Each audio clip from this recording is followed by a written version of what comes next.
Hello everyone, welcome to your own channel Edu Bros. I'm Vishwas. I hope you guys are doing well in this whole strange pandemic situation. तो हम लोग आज दूसरा series शुरू करने वाले हैं अरिथमेटिक प्रोग्रेशन का, क्लास 10th मैथमेटिक्स का. ठीक है, let's start. Chapter number 5, NCERT chapter number 5, arithmetic progression. मैं सिर्फ बोल रहा हूँ एनसीईआरटी मैथ्स, लेकिन हम लोग इसमें प्रीवियस ईयर बोर्ड्स के भी पेपर क्वेश्चन देखेंगे और आर.एस. अग्रवाल से भी क्वेश्चन देखेंगे और भी अच्छे अच्छे क्वेश्चन देखेंगे. ठीक है, तो इस चैप्टर को शुरू करने से पहले और थोड़ा बात करते हैं, थोड़ा जनरल बात करते हैं. ठीक है, ये है क्या, आखिर प्रोग्रेशन है क्या? देखो, हमारे डेली लाइफ में अगर हमें किसी चीज़ में, अगर हमें कुछ चीज़ों में किसी तरीके का पैटर्न मिले तो हमें उस चीज़ को समझने में ज़्यादा आसानी होती है. ठीक, किसी भी चीज़ को, चाहे वेदर में पैटर्न मिले, ठीक है, चाहे दो इवेंट्स में पैटर्न मिले, मुझे अगर पैटर्न मिलेगा तो मुझे उस इवेंट को समझने में आसानी होगी. ठीक है, उसके बारे में आगे चल के अंदाजा लगाने में आसानी होगी. ठीक है, प्रोग्रेशन भी पैटर्न ही होता है. ठीक है, और बात करते हैं अरिथमेटिक प्रोग्रेशन पे. सीधा आने से पहले और बात करते हैं, ताकि जब ये आएगा ना तो बहुत आसान लगेगा. ठीक है, तो चलो एनसीईआरटी की बुक उठाते हैं और उन पेजेस को देखते हैं जिनको मुझे नहीं लगता कोई भी स्टूडेंट देखता होगा. सीधा उठा के न्यूमेरिकल करना शुरू नहीं. तो केस स्टडीज से समझने की कोशिश करते हैं हम लोग थोड़ा. ठीक है, पहला पेज एनसीईआरटी का. Reena applied for a job and got selected. She has been offered a job with a starting monthly salary of ₹8,000. ठीक है, ये चलो एग्जाम्पल 1 है. ठीक है, इन सब चीजों से हम लोग अपना कॉन्सेप्ट बिल्डअप कर रहे हैं धीरे धीरे अरिथमेटिक प्रोग्रेशन के बारे में. ठीक है, तो रीना ने एक जॉब के लिए अप्लाई किया, वो सिलेक्ट हुई. पहली सैलरी जो उसे ऑफर हुई वो है ₹8,000. और क्या कह रहा है कि हर साल उसको एनुअल इंक्रीमेंट मिलेगा. कितना एनुअल इंक्रीमेंट मिलेगा? 500 रुपीज का इंक्रीमेंट मिलेगा ईच ईयर. ठीक है, तो अच्छा, रीना सेलेक्ट हुई. ठीक है, उसकी स्टार्टिंग सैलरी ये है, हर साल उसको 500 रुपए मिलेगा, हर साल उसको 500 रुपए इंक्रीमेंट होगा उसकी सैलरी में. ठीक है, तो फर्स्ट ईयर में उसको हर साल कितनी मंथली सैलरी मिल रही है बताओ? 8,000, क्योंकि अभी उसको 1 साल हुआ है काम करते हुए. 1 साल बीत गया. ठीक है, after the end of second year, ये समझ लो ये 0th ईयर है. ठीक है, ये स्टार्टिंग ईयर था. ठीक है, आफ्टर 1 ईयर, ठीक, उसकी सैलरी में 500 रुपए बढ़ गया. अब उसको इतनी सैलरी मिलने लगी. ठीक है, अब 1 साल और बीता. आफ्टर 1 ईयर, 1 साल बाद उसकी सैलरी बढ़ जाएगी 500 रुपए और. इसमें 500 और जोड़ दो, 9,000. ठीक है, सेकेंड ईयर. ठीक है, तो फर्स्ट ईयर में उसे कितनी मिल रही थी? फर्स्ट ईयर मतलब जब उसने शुरू किया तब से लेकर पहले साल 1 साल होने तक कितना उसको मिल रहा था? हर महीने 8,000 रुपए मिल रहा था. 1 साल बाद उसकी सैलरी में 500 रुपए इजाफा हो गया. ठीक है, अब उसको हर महीने कितना मिल जाएगा? 8,500 मिलने लगा. ठीक है, 1 साल और बीता. ठीक है, तब कितना मिलने लगा उसे? 500 रुपए और ऐड हुआ इसमें. कितना मिलने लगा? हर महीने उसको 9,000 मिलने लगा. ठीक है, चलो ये जो हमें पैटर्न मिल रहा है इसको मैं एक जगह लिख लेता हूं. ठीक है, ये हम लोगों का एग्जाम्पल 1 था. ठीक है, इसमें हम लोगों को जो सीरीज मिल रहा है वो क्या है? 8,000, 8,500, 9,000. ठीक है, ये सब मैं दोबारा लेके आऊंगा बाद में. ठीक है, अब दूसरा एग्जाम्पल देखते हैं. ठीक है, दूसरा एग्जाम्पल देखते हैं.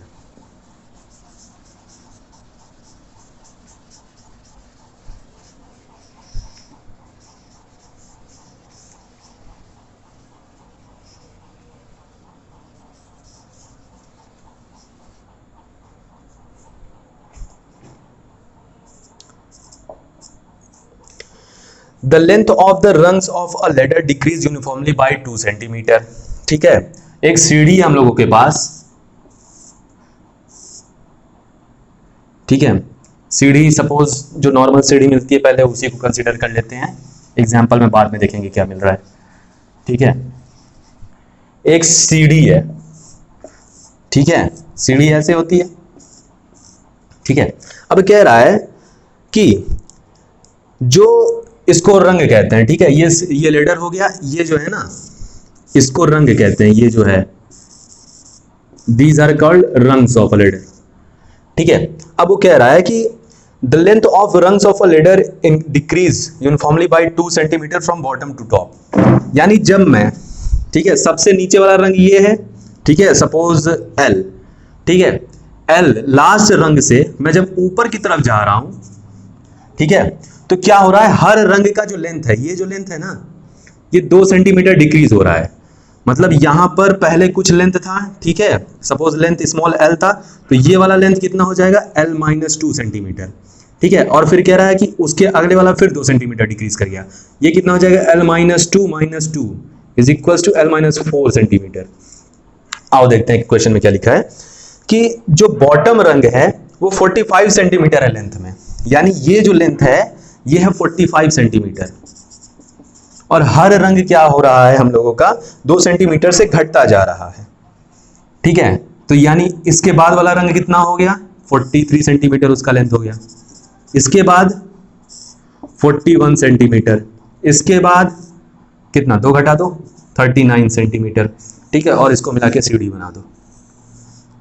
ठीक है, सीढ़ी हम लोगों का नॉर्मली ऐसा होता है, लेकिन इस एग्जांपल में हम लोगों का सीढ़ी ऐसा है। ठीक है, अब इसको मैं फिर से दूसरी जगह नोट कर लेता हूं, ये हम लोगों का एग्जांपल 2 था,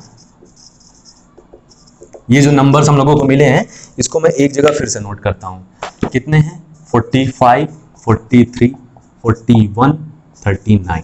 ठीक है, एग्जांपल 2। आओ तीसरा एग्जांपल देखते हैं। ठीक है, हम लोग आ रहे हैं, हम लोग अरिथमेटिक प्रोग्रेशन पे आ रहे हैं, लेकिन धीरे धीरे। ये सब चीजें स्कूल में भी नहीं पढ़ाई जाती, ना ही आप लोग देखते हैं, आप लोग सीधा न्यूमेरिकल सीधा क्वेश्चन सॉल्व करना शुरू कर देते हैं। अच्छी बात है, प्रैक्टिस से आप समझ जाएंगे, लेकिन मैं कह रहा हूँ थोड़ी अंडरस्टैंडिंग डेवलप करते हैं ताकि चीजें एकदम आसान दिखाई देंगी फिर। ठीक है, और अगर लगे कि मैं धीरे बोल रहा हूँ तो आप प्लेबैक स्पीड बढ़ा के देख सकते हैं। ठीक है, वो थोड़ा फनी भी लगेगा देखने में। ठीक है, तीसरा एग्जाम्पल देखते हैं। In a saving scheme, the amount becomes 5/4 of itself after every 3 years. The maturity amount of the investment is rupees 8,000 after 369 years will be respectively. चलो, सपोज मेरे पास कुछ अमाउंट है, ठीक है, इस केस में इसने ले रखा है 1000 ले रखा है। अगर कुछ नहीं दे रखा होता तो हम लोग क्या मान लेते हैं, हम लोग मान लेते कितना है, x मान लेते। अब ये कह रहा है कि हर 3 साल बाद ये जो अमाउंट है ना अपना 5/4 हो जा रहा है। यानी सपोज ये मेरे पास स्टार्टिंग था, स्टार्टिंग में मेरे पास इतना अमाउंट था, स्टार्टिंग अमाउंट, अब 3 साल हो गए, ठीक है, इसको कहीं रखे हुए किसी सेविंग स्कीम में, सपोज किसी बैंक में रखे हुए, 3 साल हो गए, 3 years लेटर। ठीक है, ये जो अमाउंट होगा, अब नया अमाउंट मेरे पास बैंक में कितना आ गया, इसी अमाउंट का 5/4, यानी न्यू अमाउंट कितना, 5/4 इंटू 100, सॉरी 1000, ये कितना आता है 1250। ठीक है, 1250। अब ये अमाउंट मेरे पास बैंक में पड़ा, ठीक है, 3 साल और बीते, 3 साल और बीते, 3 years लेटर इस पॉइंट से। ठीक है, तो इस पॉइंट से कितने साल बीत गए होंगे, यहां से यहां तक कितना साल बीत चुका होगा, 6 साल बीत चुका होगा, नहीं। ठीक है, अब कह रहा है कि जो नया अमाउंट होगा वो ओरिजिनल अमाउंट के फिर 5/4 हो जाएगा। तो यानी इस समय हमारे पास अमाउंट कितना हो गया, 5/4 इंटू 1250 इज इक्वल टू, ये कितना आता है हम लोगों के पास 150 इतना आता है 1562.5। ठीक है, 3 साल और बीतेंगे, अब मेरे पास कितना अमाउंट हो जाएगा, फिर से 5/4 ऑफ 1562.5, ये कितना हो जाएगा मेरे पास, इसका भी आंसर है, बुक में से देख लेंगे, 1953.125। ये मत सोचो कि मैं बुक से देख रहा हूं, अभी समझा रहा हूं, ठीक है। और वैसे भी गुणा भाग करना आपका काम है, मेरा काम समझाना है, ठीक है। तो इस एग्जाम्पल में जो आया इसको लिख लेते हैं, इस एग्जाम्पल में जितने भी नंबर्स आए हैं उसको लिख लेते हैं। एग्जाम्पल नंबर 3, इसमें जो नंबर्स आए हम लोगों के 1000, 1250, 1562.5, ठीक है, और क्या आया है 1953.125, इतना आया है, ठीक है। इसको एक जगह लिख लिया, ठीक है। एक और एग्जाम्पल लेते हैं, ठीक है। एग्जाम्पल नंबर 6 लेंगे हम लोग, ठीक है। रैबिट वाला केस है, पेयर ऑफ रैबिट वाला केस है। तो हम लोगों का चौथा एग्जाम्पल है, बुक के हिसाब से एग्जाम्पल नंबर 6 होगा, ठीक है।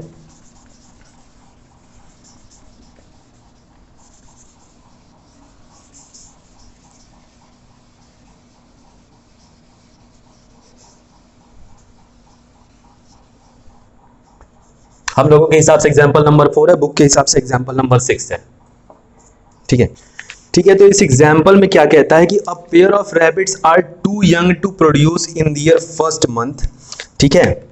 एक पेयर ऑफ रैबिट्स है, सपोज ये है, ठीक है। रैबिट नंबर 1 को मैं ऐसे दिखा देता हूँ, रैबिट नंबर 2 को ऐसे दिखा देता हूँ, ठीक है। अब ये 1 महीने तक इतने मैच्योर नहीं है कि ये बेबीज दे सके, ठीक है। 1 महीने तक ये इतने मैच्योर नहीं है कि ये बेबीज दे सके। तो 1 महीने बाद उतने ही रहेंगे जितने पहले थे ना, क्योंकि 1 महीने तो अभी इन्हें टाइम लगा है मैच्योर होने में, ठीक है। आफ्टर 1 मंथ, ठीक है। लेकिन अगला महीना जब 1 महीना और बीतेगा, ठीक है, तो in the second and every subsequent month they produce a new pair, ठीक है। तो दूसरे महीने और उसके बाद हर महीने के बाद ये पेयर या फिर जो भी पेयर होगा मेरे पास रैबिट्स का, वो इतना मैच्योर होगा कि हर महीने वो बेबीज दे सकता है, ठीक है। क्वेश्चन समझो आराम से। तो इस पे ये पेयर पहले खुद उतर आया, ठीक है। लेकिन 1 महीने बाद, ठीक है, इन्होंने एक नया पेयर दिया, new pair of rabbits, they produced a new pair of rabbits. ये पेयर, ठीक है, ये जो मेरे पास ये जो नए रैबिट आ रहे हैं ना, ये वाले, ठीक है, ये इनके बच्चे हैं, ठीक है। क्योंकि 1 महीने बाद ये पेयर बच्चे देने लायक हो चुका था, तो ये वाला पेयर क्या है, इन दोनों का बच्चा है, ठीक है। और यही पेयर यहां पर आ रहे हैं 1 महीने बाद, और ये हम लोग मान के चल रहे हैं कि कोई भी पेयर मर नहीं रहा है, ठीक है। तो आफ्टर 1 मंथ, ठीक है, ये और ये भी मिला है हम लोगों को, ठीक है। और अब इस पेयर को फिर टाइम लगेगा 1 महीना और मैच्योर होने के लिए, बेबीज देने के लिए, है ना। तो 1 महीने बाद, 1 और महीने बाद क्या क्या होगा, 1 और महीने बाद क्या इंसिडेंट होगा, ये मैच्योर होगा बेबी देने के लिए, ठीक है। तब तक जो ओरिजिनल पेयर था, तब तक एक और पेयर ऑफ बेबीज दे चुका होगा,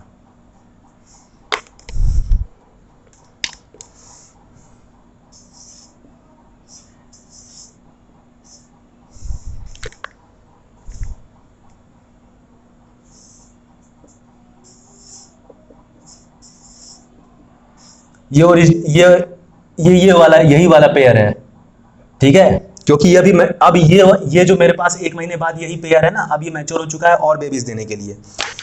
और देखो फिर क्या हो रहा है यहां पर,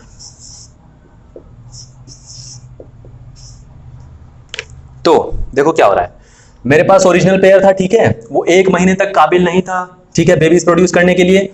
तो 1 महीने बाद क्या हुआ, अब यहां पर ये जो स्टेज आया है, ठीक है, इस स्टेज पे आके 1 महीने बाद क्या हो रहा है कि जो मेरे पास ओरिजिनल पेयर था वो मैच्योर हो चुका है बेबीज देने के लिए। तो अब उसने क्या किया, बेबीज दे दिए यहां पर आके, ठीक है, ये, और ओरिजिनल पेयर आ गया, ठीक है, ओरिजिनल पेयर जिंदा है, ठीक है, तो मेरे पास अब कितने हो गए, 2 पेयर हो गए, ठीक है, एक जो नए बेबीज आए हैं और एक ओरिजिनल, ठीक है। अब ये जो नए वाले आए हैं, ठीक है, अभी इनको टाइम लगेगा 1 महीना और मैच्योर होने के लिए, ताकि ये बेबीज प्रोड्यूस कर सके, ठीक है। लेकिन ओरिजिनल वाला क्या होगा, ओरिजिनल वाला हर महीने अब बेबीज दे सकता है, वो मैच्योर हो चुका है हर महीने बेबीज देने के लिए। तो ये वाला जब तक ये मैच्योर होगा यहाँ बेबीज देने के लिए यहाँ पर, तब तक इसने एक नया पेयर दे चुका है और खुद का पेयर है ही, ठीक है। तो कह रहा है कि starting of the first month, ये फर्स्ट मंथ का स्टार्ट था, तब मेरे पास कितना पेयर था, 1 था, ठीक है। ये सेकेंड मंथ का स्टार्ट है, ठीक है, सेकेंड मंथ, तब मेरे पास कितना पेयर है, अभी भी एक ही पेयर है, ठीक है, अभी भी एक ही पेयर है, लेकिन ये पेयर मैच्योर है, ठीक है। और थर्ड मंथ के स्टार्ट में मेरे पास कितना पेयर है, एक ये और एक ये, ठीक है। और फोर्थ मंथ के स्टार्ट में मेरे पास कितना पेयर है, फोर्थ मंथ, टाइम देख लो, टाइम फोर्थ मंथ का स्टार्ट है, ये फर्स्ट मंथ का स्टार्ट है, ठीक है, ये सेकेंड मंथ का स्टार्ट है, ये वाला टाइम यहां पर, ये थर्ड मंथ का स्टार्ट है, ये वाला टाइम, ठीक है, समझ रहे हो ना, और ये फोर्थ मंथ का स्टार्ट है। तो बताओ फर्स्ट मंथ के स्टार्ट में मेरे पास कितना पेयर है, 1 पेयर, सेकेंड मंथ के स्टार्ट में मेरे पास कितना पेयर है, अभी भी एक ही पेयर है, ठीक है, लेकिन ये मैच्योर है। थर्ड मंथ के स्टार्ट में मेरे पास कितना पेयर है, ठीक है, एक ओरिजिनल मैच्योर पेयर, एक नया न्यू बॉर्न, 2 पेयर, ठीक है। फोर्थ मंथ के स्टार्ट में कितना पेयर बताओ, एक ओरिजिनल, सबसे ओरिजिनल, ठीक है, दादाजी, और उसके बाद, ठीक है, ये मैच्योर हो गया है जो इनका था, ठीक है, और नया ये वाला, कितना पेयर, 3 पेयर, ठीक है। ऐसे ही पता कर लोगे कि पांचवें मंथ के एंड में कितना पेयर होगा, ठीक है, पता कर लेना, इसको और बढ़ा लेना, ठीक है। अगले मंथ में क्या होगा, ये ओरिजिनल रह जाएगा और ये वाला एक पेयर दे चुका होगा, तब तक ये मैच्योर हो रहा होगा, ठीक है, लेकिन ये दे चुका होगा एक और पेयर, ठीक है। अब इस एग्जाम्पल 4 के नंबर को मैं लिख लेता हूं, ठीक है, जो मुझे पैटर्न मिला है, एग्जाम्पल 4, इसको लिख लेता हूं, क्या मिला है मुझे, 1 1 2 3 मिला है, ठीक है, 1 1 2 3, ठीक है। अब बात करते हैं अरिथमेटिक प्रोग्रेशन की, ठीक है। देखो ये सब मुझे क्या मिला है, ये सब मुझे मिला है पैटर्न, ये सब मुझे नंबर्स का पैटर्न मिला है, ठीक है। अरिथमेटिक प्रोग्रेशन क्या होता है, अरिथमेटिक ऐसा पैटर्न होता है, ठीक है, जिसमें हर नंबर अपने पिछले नंबर से एक डेफिनेट अमाउंट से बड़ा या छोटा होता है, ठीक है। अरिथमेटिक प्रोग्रेशन में क्या होता है, हर नंबर, ठीक है, each in an arithmetic progression each term is obtained by adding a fixed number in the previous term। देखो ये जो पैटर्न मुझे मिला है ना, पहली बात तो इसको सीक्वेंस कहते हैं, सीक्वेंस और सीरीज पे आएंगे, अभी हम लोग उसको भी डिफाइन कर लेंगे। लेकिन ये जो मुझे हर नंबर मिला है ना, इस पैटर्न में जितना भी नंबर है, मेरे पास 3 नंबर है इसमें, तो तीनों नंबर्स को हम लोग क्या कहेंगे, टर्म, ठीक है। जैसे इस एग्जांपल 1 में मेरे पास 8000 8500 9000 है, ठीक है, तो 8000 एक टर्म है, ठीक है, सेकंड टर्म 8500 है, थर्ड टर्म 9000 है, ठीक है। उसी तरीके से 45 एक टर्म है, 43 एक टर्म है, 41 एक टर्म है, 39 एक टर्म है, 1000 एक टर्म है, 1250 एक टर्म है, ठीक है, समझ में आया। हर नंबर को हम लोग टर्म कहते हैं किसी भी पैटर्न या सीक्वेंस में। तो अरिथमेटिक प्रोग्रेशन में क्या होता है कि हर एक टर्म, सपोज ये जो टर्म है ना, वो मुझे पिछले वाले टर्म से ऑब्टेन होगा, पिछले वाले टर्म में ही हम लोग कुछ जोड़ घटाना करके करेंगे, लेकिन जो नंबर जोड़ेंगे या घटाएंगे वो नंबर फिक्स रहेगा, ठीक है। In an arithmetic progression, each term is obtained by adding a fixed number in the previous term। हर एक टर्म में, जैसे एग्जांपल नंबर 1, ये अरिथमेटिक प्रोग्रेशन है कि नहीं है, कैसे है, इसका सेकेंड टर्म मुझे कैसे मिल रहा है, पहले टर्म में मुझे 500 जोड़ के, इसका थर्ड टर्म मुझे कैसे मिल रहा है, तो सेकेंड टर्म में मुझे 500 फिर से जोड़ के, ठीक है, यानी पिछले वाले टर्म में एक फिक्स्ड नंबर 500 जोड़ के मुझे मिल रहा है नया वाला टर्म, ठीक है। ये बताओ ये अरिथमेटिक प्रोग्रेशन है कि नहीं। 43 कैसे मिल रहा है मुझे, 43 कैसे मुझे मिल रहा है, 45 में -2 जोड़ के, ठीक है। 41 मुझे कैसे मिल रहा है, 41 मुझे कैसे मिल रहा है, 43 में -2 जोड़ के। 39 मुझे कैसे मिल रहा है, 41 में -2 जोड़ के। तो एक फिक्स्ड नंबर जोड़ के मुझे मिल रहा है कि नहीं हर टर्म, यही अरिथमेटिक प्रोग्रेशन की डिफिनीशन है, ठीक है। In an arithmetic progression each term is obtained by adding a fixed number in the previous term. ये टर्म मुझे ऑब्टेन करना था, ठीक है, 43 मुझे ऑब्टेन करना था। ये एग्जांपल देखो, एग्जांपल 2, तो मैंने क्या किया, 45 में -2 ऐड किया है, ठीक है, -2 ऐड किया है या फिर 2 सब्ट्रैक्ट किया है। 41 मुझे ऑब्टेन करना था, तो मैंने क्या किया, 43 में -2 ऐड किया, ठीक है। एक फिक्स्ड नंबर में हर एक टर्म में, अगर मुझे ये टर्म ऑब्टेन करना है तो मैं इसके पिछले वाले टर्म में एक फिक्स्ड नंबर ऐड करूंगा, ठीक है, तो मुझे वो वाला टर्म मिल जाएगा। यही इसकी डिफिनीशन है। समझ में आया है इस एग्जांपल से। अच्छा, ये है कि नहीं, ये एक अरिथमेटिक प्रोग्रेशन है कि नहीं, बताओ। इसमें 1250 यूज कर ऑब्टेन करने के लिए मुझे इसमें कितना, 1000 में कितना ऐड करना पड़ेगा, 250, ठीक है। और ये ऑब्टेन करने के लिए -1250, ठीक है, 5213। अगर मैं इस वाले टर्म में 312.5 ऐड करूंगा तब मुझे ये मिलेगा। तो क्या ये फिक्स्ड नंबर है क्या, 250 एक में ऐड करने पे मिल रहा है, एक में 312 ऐड करने पे मिल रहा है। तो ये जो मेरे पास पैटर्न है, क्या ये अरिथमेटिक प्रोग्रेशन है, नहीं है, नहीं है।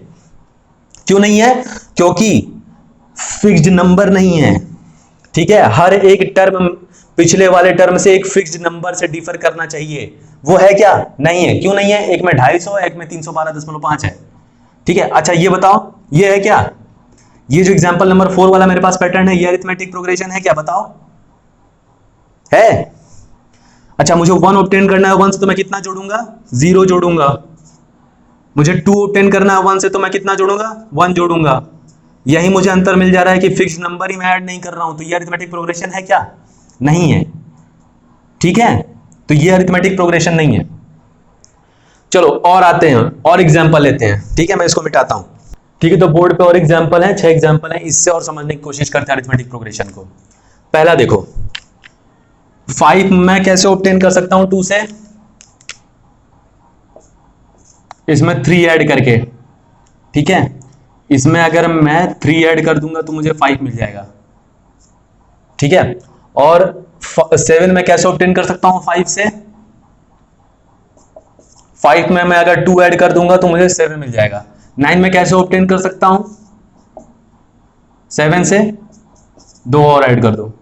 11 9 से कैसे और ऐड करूंगा, 2 और ऐड करो। तो क्या बताओ, ये अरिथमेटिक प्रोग्रेशन है, ठीक है, नहीं है। क्यों नहीं है, क्योंकि ये देखो, ये जो मैं फिक्स्ड नंबर की बात कर रहा हूं, भले ही 2 यहां से यहां तक फिक्स्ड नंबर है जो मुझे हर टर्म में ऐड करने पे मिल रहा है, लेकिन इस केस में मिला क्या, नहीं मिला। तो ये अरिथमेटिक प्रोग्रेशन नहीं हुआ। समझ में आया। 5 मुझे ऑब्टेन हो रहा है 2 से कितना ऐड करने के बाद, 3 ऐड करने के बाद, ठीक है। लेकिन 7 मुझे ऑब्टेन हो रहा है 5 से 2 ऐड करने के बाद, ठीक है। अरिथमेटिक प्रोग्रेशन में क्या था, अरिथमेटिक प्रोग्रेशन में क्या था, ईच टर्म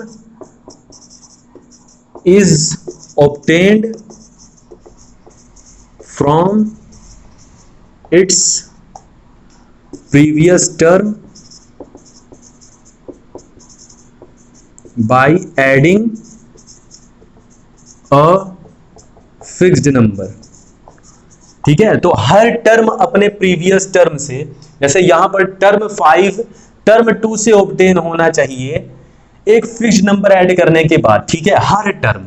तो 5 से 2 से मुझे 5 ऑब्टेन हो रहा है 3 ऐड करने के बाद, 5 से मुझे 7 ऑब्टेन हो रहा है 2 ऐड करने के बाद, ठीक है। तो यही डिफरेंस आ गया, आगे चेक करने की जरूरत ही नहीं है, ठीक है। इन दोनों के बीच में डिफरेंस 3 का है, इन दोनों के बीच में डिफरेंस 2 का है, यहीं एपी की डेफिनेशन फेल हो गई। तो नो, दिस पैटर्न और this sequence is not an arithmetic progression.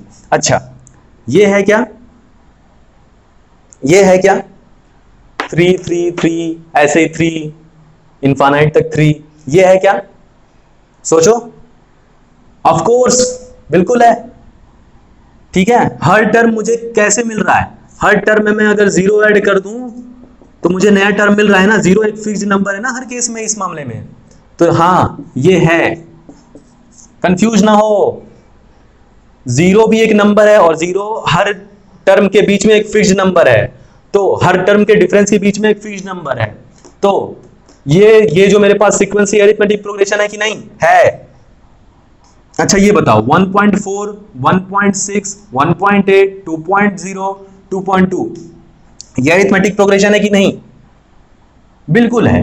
1.4 में मैं अगर 0.2 ऐड कर दूं तो मुझे 1.6 मिलेगा, ठीक है। 1.6 में मैं फिर से 0.2 ऐड करूं तो मुझे 1.8 मिलेगा, 1.8 में मैं फिर से 2.2 ऐड करूं तो मुझे 2.0 मिलेगा, फिर 2.2 ऐसे ही और 2.4 ऐसे करते करते। तो हर एक टर्म सपोज ये टर्म 1.6 1.4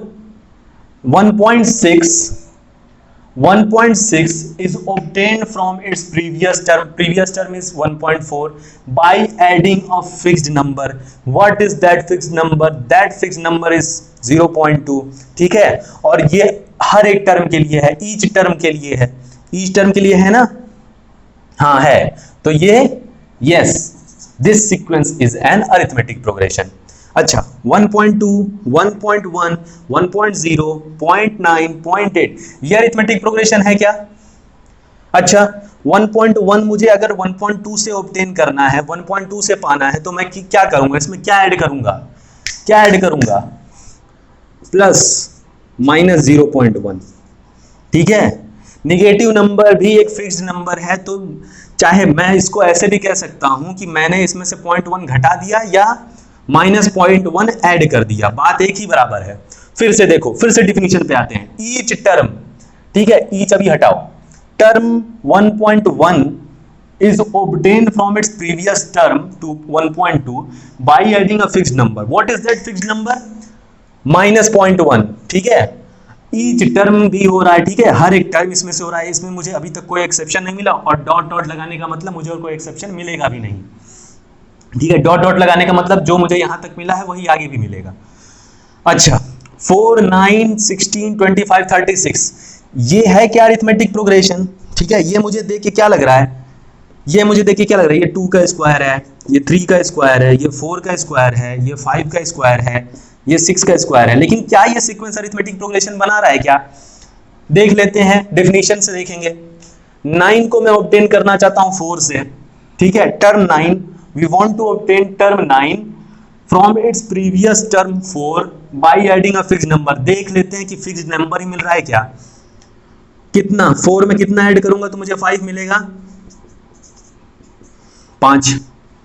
ओ यही एक्सेप्शन मिल गया मुझे आगे चेक करने की तो जरूरत ही नहीं है, ठीक है। तो ये नो हो गया। कैसे नो हुआ, डेफिनेशन पे जाओ, टर्म 9 मैंने 4 से ऑब्टेन किया 5 ऐड करके, तो डेफिनेशन के हिसाब से अगला टर्म मुझे जो मिलना चाहिए था वो फिर से 5 ऐड करके होना चाहिए था, यानी 4 9 16 नहीं होना चाहिए था, इसको मुझे 5 ऐड करके मिला है, तो ये मुझे अरिथमेटिक प्रोग्रेशन की डेफिनेशन के हिसाब से 14 होना चाहिए था, लेकिन ऐसा नहीं है, तो ये अरिथमेटिक प्रोग्रेशन भी नहीं है, ठीक है। इसके पहले वाला एग्जांपल था, ठीक है। अच्छा ये बताओ ये है क्या, तो 1 क्यूब है, 2 क्यूब है, 3 क्यूब है, 4 क्यूब है, 5 क्यूब है, ये है क्या अरिथमेटिक प्रोग्रेशन। डिफरेंस निकाल लेके देख लेते हैं, अगर हो गया मुझे यहां तक एक ही डिफरेंस मिला तो ठीक है। अच्छा 8 मुझे ऑब्टेन करना है 1 से, कैसे ऑब्टेन होगा, क्या इसमें ऐड करना पड़ेगा 1 में, 7 ऐड करना पड़ेगा, ठीक है। 27 मुझे ऑब्टेन करना है 8 से, कितना ऐड करना पड़ेगा 8 में, 19।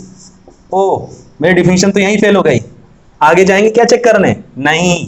तो ये this sequence is not an arithmetic progression, ठीक है। अब समझ में आया अरिथमेटिक प्रोग्रेशन क्या होता है। ठीक है, अब एक और चीज देख लेते हैं, सीक्वेंस डिफाइन कर लेते हैं, सीक्वेंस एंड सीरीज। सीक्वेंस क्या होता है? सीक्वेंस क्या होता है? List of numbers that follow certain rule, या फिर that list of numbers that follow a particular rule. ठीक है, और चलो सीरीज अभी देखेंगे। अच्छा, तो जितना हम लोगों ने एग्जाम्पल अभी तक लिया है, चलो उसको दोबारा देखते हैं, क्या वो सीक्वेंस है क्या? सब देखते हैं। ठीक है, अरिथमेटिक प्रोग्रेशन की बात नहीं कर रहे हैं, सीक्वेंस की बात करने वाले हैं। ठीक है, मिटाता हूं मैं इसको धीरे धीरे। चलो यही दो एग्जाम्पल लेंगे और लास्ट वाला एग्जाम्पल लेंगे, ये वाला। ठीक है, ये एग्जाम्पल लेंगे, ये एग्जाम्पल लेंगे और ये एग्जाम्पल लेंगे और समझेंगे। सीक्वेंस क्या है? Definition, list of number that follow a certain rule. ये जो मेरे पास लिस्ट आ रहा है नंबर का, क्या ये कोई रूल फॉलो कर रहा है? हाँ कर रहा है। क्या कर रहा है? हर नंबर मुझे ऑब्टेन हो रहा है प्रीवियस नंबर में। अच्छा, ये वाला नहीं कर रहा है। ठीक है, तो ये this is not a sequence.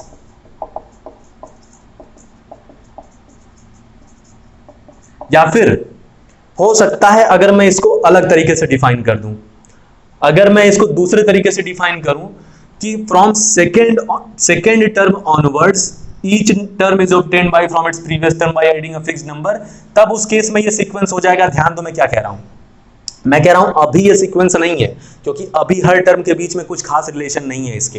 इसके बीच में 3 का डिफरेंस था, बाकी के बीच में 2 का डिफरेंस है। लेकिन अगर मैं अपने सीक्वेंस का डेफिनेशन बदल दूं, ध्यान से सुनो, फिर से सुनो, धीरे बोलता हूं, कि अगर मैं अपने सीक्वेंस का डेफिनेशन बदल दूं कि मेरे सीक्वेंस में जो नंबर आएंगे वो किस रूल के अकॉर्डिंग आएंगे। सपोज मैं ये रूल लिख देता हूं कि मेरा पहला टर्म 2 होगा। ठीक है, ध्यान से सुनो, पहला टर्म 2 होगा और बाकी टर्म मुझे जो मिलने वाले हैं, ठीक है, वो अरिथमेटिक प्रोग्रेशन होंगे जिनका पहला टर्म 5 होगा। ठीक है, तब ये सीक्वेंस हो जाएगा। अभी ये सीक्वेंस नहीं है। ये सीक्वेंस है क्या? हाँ, ये सीक्वेंस है, और इसका रूल भी मुझे क्लियर दिखाई दे रहा है कि ये 3 को बार बार लिखा गया है, या फिर 3 में 0 जोड़ जोड़ के इस सीक्वेंस को लिखा गया है। तो हाँ, ये सीक्वेंस है। ये सीक्वेंस है क्या? हाँ, ये भी सीक्वेंस है। इस सीक्वेंस का रूल क्या है? हर एक टर्म, ठीक है, हर एक टर्म, अब ये एक क्यूब, ये क्यूब्स का सीक्वेंस है, ये क्यूब्स की लिस्ट है, ये नंबर के क्यूब्स की लिस्ट है। 1 का क्यूब है, ये 2 का क्यूब है, ये 3 का क्यूब है, ये 4 का क्यूब है, ये 5 का क्यूब है, ये। ठीक है, तो हाँ, ये एक सीक्वेंस है। ठीक है, हाँ, ये एक सीक्वेंस है। ठीक है, लेकिन ये अरिथमेटिक प्रोग्रेशन नहीं है। ठीक है, ये अरिथमेटिक प्रोग्रेशन है, ये भी अरिथमेटिक प्रोग्रेशन नहीं है। ठीक है, ये दिस इज अ सीक्वेंस। देखो, इसमें मैंने कहा है कि ये सीक्वेंस हो सकता है अगर मैं सीक्वेंस के डिफिनीशन चेंज कर दूं तो, अगर मैं अपना रूल चेंज कर दूं तो ये भी सीक्वेंस बन जाएगा। लेकिन मैंने रूल नहीं चेंज किया, तो ये एक सीक्वेंस नहीं है। ठीक है, ये, हाँ, ये एक सीक्वेंस है। ये एग्जांपल नंबर 6, ये एक सीक्वेंस है। लेकिन क्या ये अरिथमेटिक प्रोग्रेशन है? ये सीक्वेंस अरिथमेटिक प्रोग्रेशन है क्या? नहीं। ठीक है, तो पता क्या चला हमें कि अरिथमेटिक प्रोग्रेशन एक सीक्वेंस होता है। ठीक है, सीक्वेंस क्या होता है? List of number that follow certain rule. ठीक है, तो हम लोगों का अरिथमेटिक प्रोग्रेशन का रूल क्या है? ये है रूल। ठीक है, इस रूल के हिसाब से जो भी सीक्वेंस आएगा उसे हम लोग अरिथमेटिक प्रोग्रेशन कहेंगे। ध्यान से शब्दों को सुनो मेरे, मैं फिर से रिपीट करता हूँ। सीक्वेंस का डिफिनीशन ये है कि हम लोग नंबर्स का लिस्ट बनाते हैं जो एक सर्टेन रूल फॉलो करता है।